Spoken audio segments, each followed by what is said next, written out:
Malkitzedek just a little bit, since I said we would talk about Malkitzedek a little bit. And I do think, again, we talked about how much there is in the core in this week's Parsha that really is like the core of Abraham and Sarah's kind of foundational stories and the foundational stories of Judaism. But I do think that this 5 verses here is really fascinating. And especially given, our triennial cycle and how we only kind of visit this text in detail every 3 years, I want to take the opportunity to kind of zoom in on these couple verses and this kind of strange interlude for just a couple minutes. So I'm going to read the verses once more that we're going to take a closer look at. So we're in chapter 14, verses 17 to 21. And this is, of course, right after this war of the 4 kings and 5 kings and Abraham kind of turning the tides and coming out victorious. When Abram returned from defeating Chedar Lomar and the kings with him, the king of Sodom came out to meet him in the valley of Shavet, which is the valley of the king. And King Malkitzedek of Salem brought out bread and wine. He was a priest of God Most High. He blessed Abram, saying, "Blessed be Abram of God Most High, creator of heaven and earth, and blessed be God Most High, who has delivered your foes into your hand." And Abram gave him 1/10 of everything. Then the king of Sodom said to Abram, "Give me the persons and take the possessions for yourself." So right off the bat, there's a couple kind of really just notable and distinct things about the passage itself and where it falls, and also about this character of Malkitzedek. So the first one is, of course, that Malkitzedek is the king of Salem. And we're not talking about Salem, Massachusetts, even though it's appropriate that we mention it on Halloween. But of course, Salem is such a prominent name because it is related to Jerusalem. And so there is this tradition that the area that Malkitzedek was king of included what would later become Jerusalem, which of course, if we read into the commentaries on who he was and whether he was meritorious or righteous or not, one of the things that of course gets, mentioned in his favor is that obviously if he was the king of land that included Jerusalem, he must have been a worthy character. And then of course there's what I find to be really the most captivating and the most confusing phrase, which is this idea that he was a Kohen le'el elyon. He was a priest of God Most High.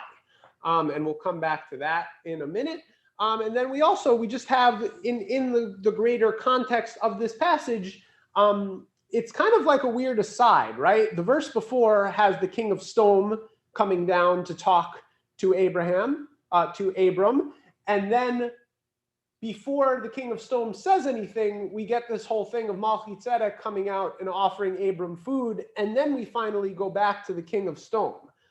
So it's this weird kind of like what happened here, that the events are so interrupted and kind of, it seems like we're jumping back and forth a little bit.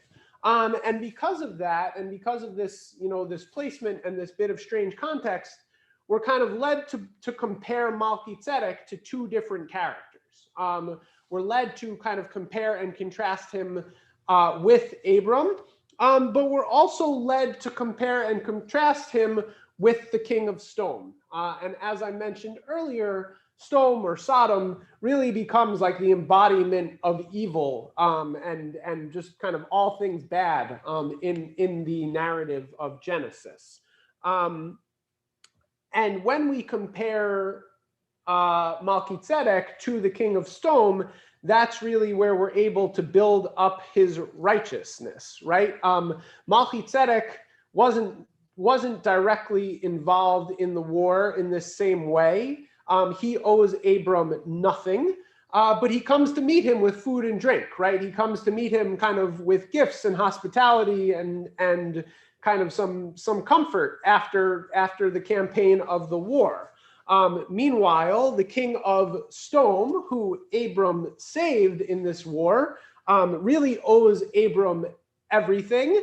And yet the first thing he says when he actually comes to talk to him is, give me the persons and you take the possessions for yourself. And so we see the contrast between kind of what it is to be greedy, what it is to kind of be nefariously planning, what it is to be ungrateful, versus what it is to be outgoing, what it is to be generous, what it really is to be kind of righteous and commendable. And so the classic interpretation for why this story is so all over the place is, we're about to move into the narrative of why Sodom is so evil. Next week, we'll see the destruction of Sodom and Gomorrah.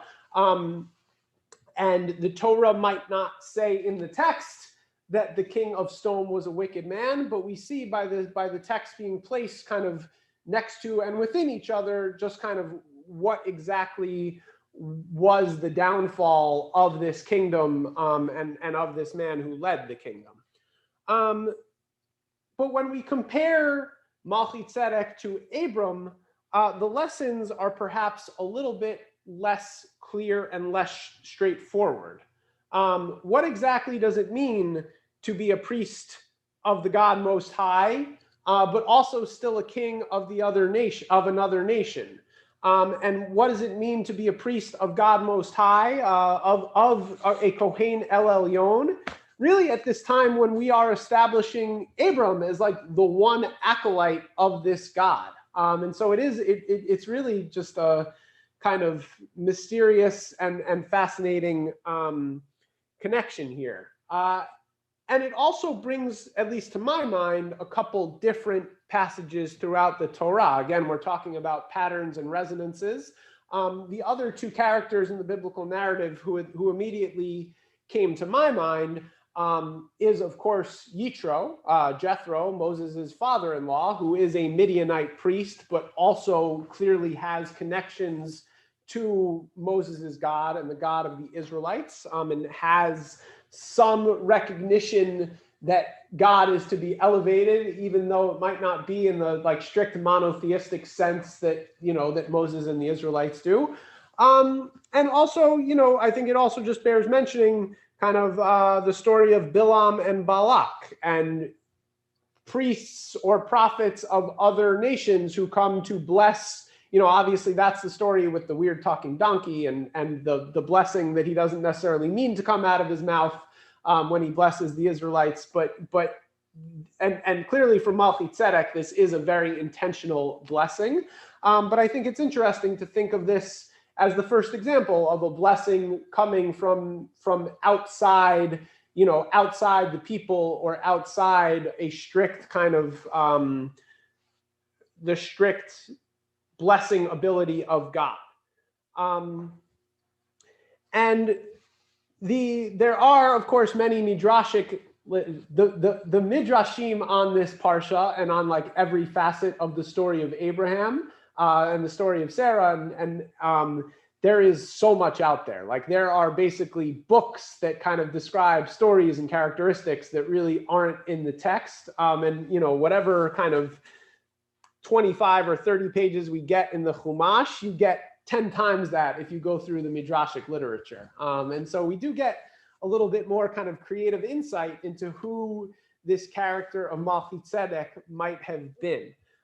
There is one popular midrashic explanation that says that Malkitzedek was actually Shem, one of Noah's 3 sons, Noah's oldest son, and actually Abram's great times however many generations grandfather.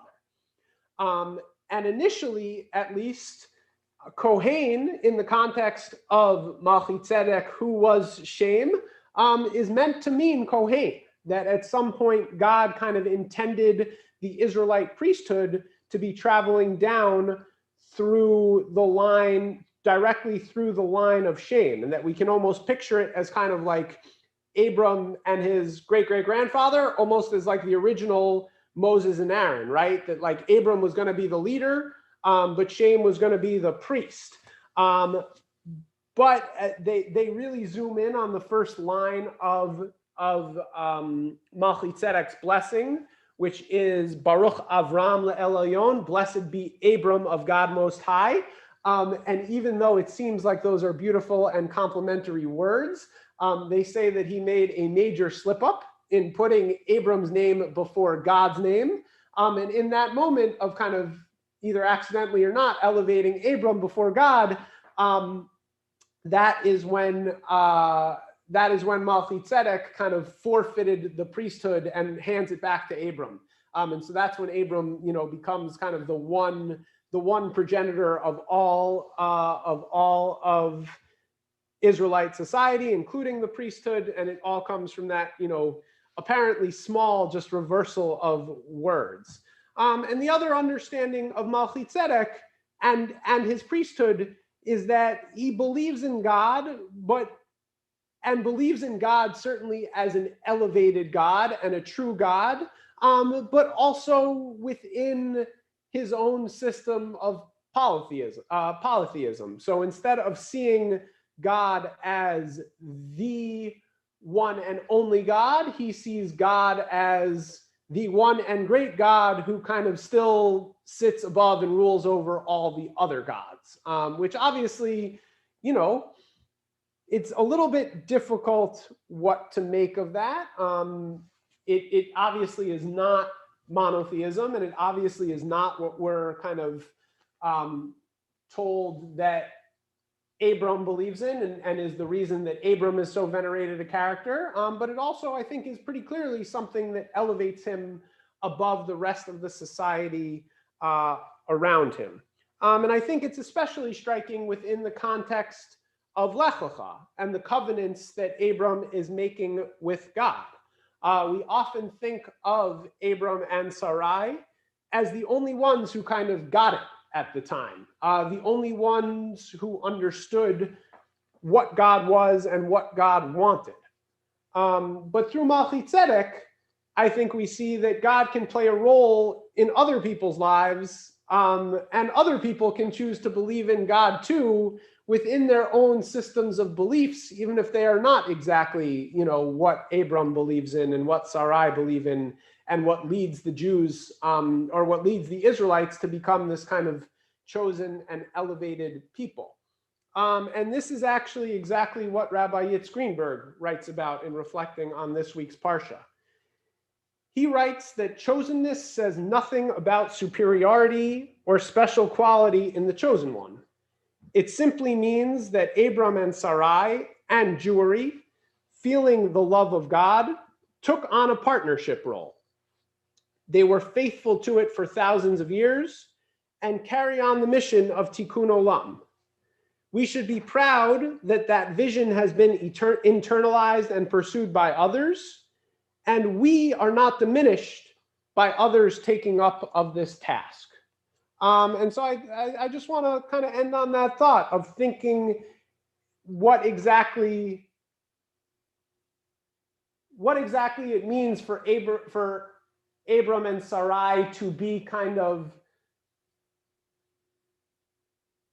choosers and chosen and believers, but also not necessarily the only believers and the only choosers and the only ones who can.